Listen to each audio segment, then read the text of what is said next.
say This is what you call a good lawyer. Hey, you know feel lie to good lawyer. You know feel lie. so yesterday in court was Cassie's first day of cross-examination. So that's where Puff's team gets to ask her questions about her testimony and just different things that they want the jury to be or to hear. All right.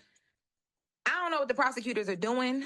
They did such a good job the day before of laying out, what they had and establishing why their charges make sense, even though I don't think that it's as like gut wrenching as they've made it seem from all the indictments and stuff like that. Right. But y'all, the way that Cassie was looking on that thing yesterday, first of all, they debunked so many different things, just speaking to her credibility, right? Like not getting into like the force and all that yet, right? Just speaking to her credibility. Y'all know on the stand the day before she told that story about Suge Knight and Puff and D-Rock allegedly grabbing guns and going to run into Suge Knight at Mel's Diner. Right. And he left from a freak off to do that, according to her, right?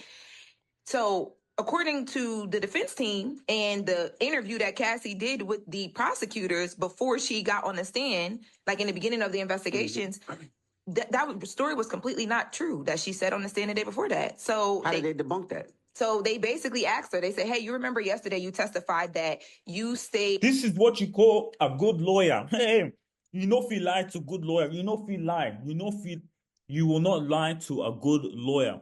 A good lawyer, when he gets you on that stand, hey, in your home and you were upset and that Puff had allegedly left from a freak off and blah, blah, blah. Like they went down what she said. Right. And she was like, yeah. And they said, well, do you remember? And they ran down the date that you spoke to the prosecutors and you told them that you were forced to get into a car. You were crying, you were upset, but you didn't have a choice according to you, right? Like you were like basically forced get in this car to go with them to run into Suge Knight.